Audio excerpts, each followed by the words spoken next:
Thank you, Caitlin. So I think we have a good shot tomorrow. Tomorrow we argue in front of the district court judge whose case this is. Today we argued in front of a magistrate judge whose case this is not. We'll never have this magistrate as our judge again. But tomorrow we argue in front of Judge Carter, and it's Judge Carter's case till the end. So hope springs eternal, but I think we have strong arguments, and I think we have a good chance. Well, and what prosecutors are arguing is not only does your client pose a flight risk, because obviously he's incredibly wealthy, has access to planes and a lot of staff, even though you said he turned over his passport to you months ago. They were also worried about him being able to interfere with witnesses and calling them. And so I guess the question is, how do you assure the court that that won't happen if prosecutors are saying this is someone who's attempted to bribe security staff and has already threatened and interfered with witnesses? So I think the most important thing, even more important than the passport, is that Mr. Colmes came to New York on September 5th. As soon as we realized that this indictment was going to be coming down in a matter of weeks, maybe months, but sometime soon, Mr. Colmes got on a plane, left his home in Florida, flew to New York. I called the prosecutors myself. I said, Mr. Colmes is in New York.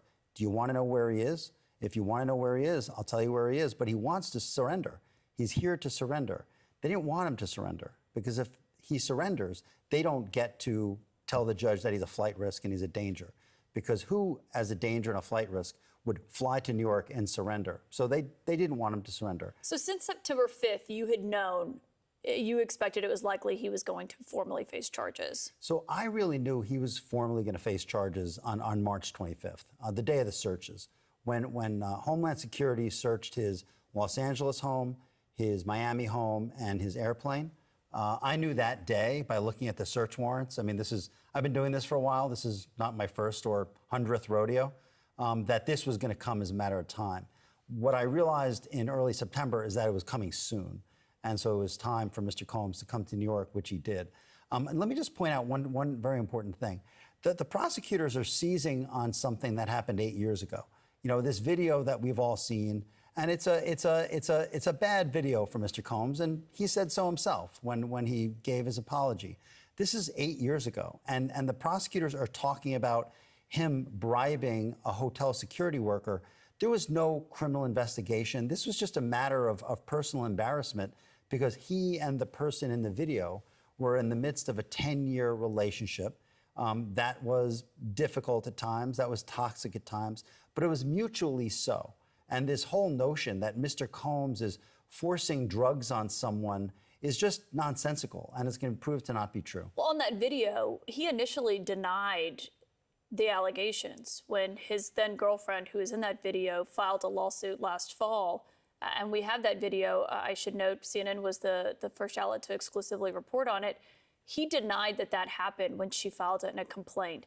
And then when the video came out is when he apologized for it. So I wasn't his lawyer back then, so I don't think he denied. I mean, I think the lawyers were the ones mostly making the denials.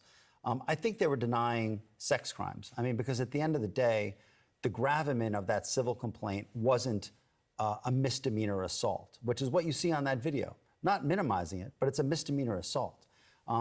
What the gravamen of the complaint was sex crimes, and he denied that, and he still does. Well, and you're saying that this is all just about that one relationship, but when you read through the indictment, they say that there's not just one victim. They say there's multiple victims here today, and what I heard described was they said they have 50 witnesses or victims. Yeah, I think it's 49 witnesses and one victim. I think if you broke it down, and I say that because count 2, which is the sex trafficking count, has victim number 1, and there is no victim number 2 anywhere in the indictment.